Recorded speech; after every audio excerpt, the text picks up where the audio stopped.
Citarum merupakan sungai terpanjang dan terbesar di Provinsi Jawa Barat.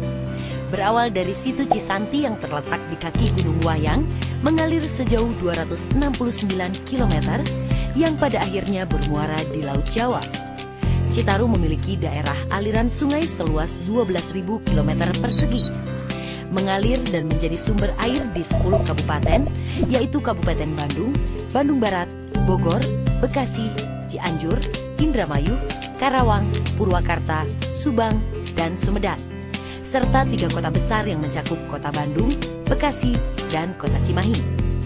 Dengan beberapa anak sungai seperti Citarik, Cikapundung, Cisangkuy, Citepus, Cisokan, serta saluran buatan, yaitu Kanal Tarum Timur, Kanal Tarum Barat, dan Kanal Tarum Utama.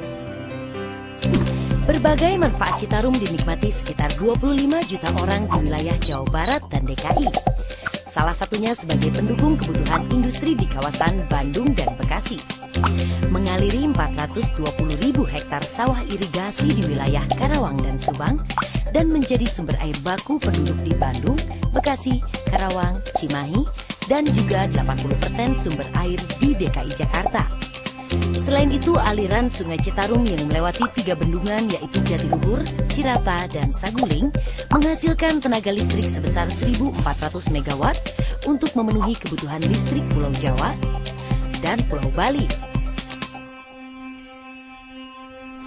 Sayangnya, dari 13 miliar meter kubik per tahun potensi sumber daya air Sungai Citarum, hanya 57,9% yang termanfaatkan.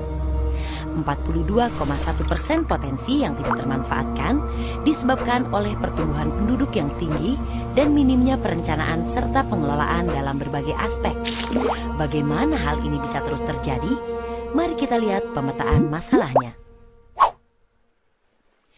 Pemetaan masalah Citarum terbagi 3 area, yaitu Citarum Hulu, Citarum Tengah, dan Citarum Hilir. Permasalahan pertama di area Citarum Hulu yaitu penebangan dan penggidulan hutan, serta pengolahan lahan yang kurang tepat. Hal ini menyebabkan lahan kritis yang muncul dari berkurangnya fungsi kawasan lindung, yang disusul dengan permasalahan berikutnya. Penebangan pepohonan juga menyebabkan kadar erosi yang tinggi mencapai 31,4% dari luas wilayah Sungai Citarum, serta sedimentasi mencapai 7.900 ton per hektar.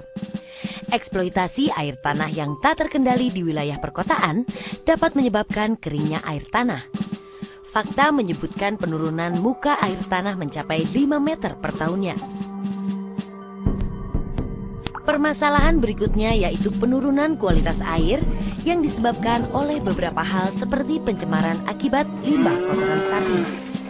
Sebanyak 29.000 ekor sapi yang dimiliki oleh 7.000 peternak menghasilkan limbah kotoran mencapai lebih dari 400 ton per hari. Penyebab berikutnya yaitu pencemaran limbah pabrik. Tercatat dari sejumlah industri di Kabupaten Bandung membuang limbah kimia sebanyak 280 ton per hari. Hanya sebagian kecil saja industri yang mengoperasikan instalasi pengolahan air limbah. Penyebab lainnya yaitu pencemaran limbah rumah tangga. Pengelolaan sampah yang kurang baik dan minimnya kesadaran akan kebersihan membuat Sungai Citarum dinobatkan menjadi salah satu sungai terkotor di dunia. Berikutnya kita lihat permasalahan di area Citarum Tengah. Proses erosi yang terjadi di Citarum Hulu menyebabkan sedimentasi pada dasar waduk di Citarum Tengah.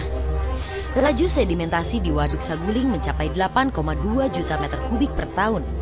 Di Waduk Cirata mencapai 6,4 juta meter kubik per tahun, dan di Waduk Jatiluhur mencapai 1,6 juta meter kubik per tahun. Sedimentasi semakin tebal akibat dari pemberian pakan ikan yang berlebihan dan kemudian mengendap di dasar waduk.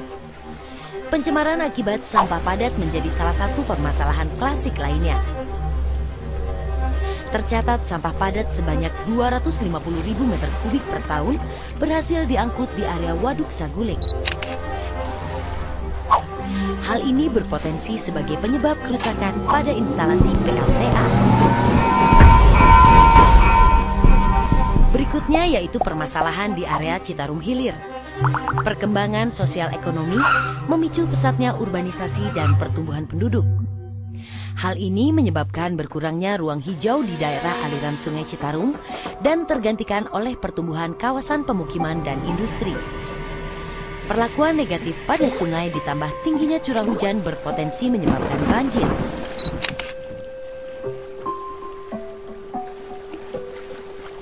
Ketika banjir terjadi, permukaan air sungai akan meninggi. Akibatnya, ikan ditambak hanyut dan lepas. Kerugian para nelayan sungai tersebut menjadi lebih besar ketika ikan mati akibat pencemaran air.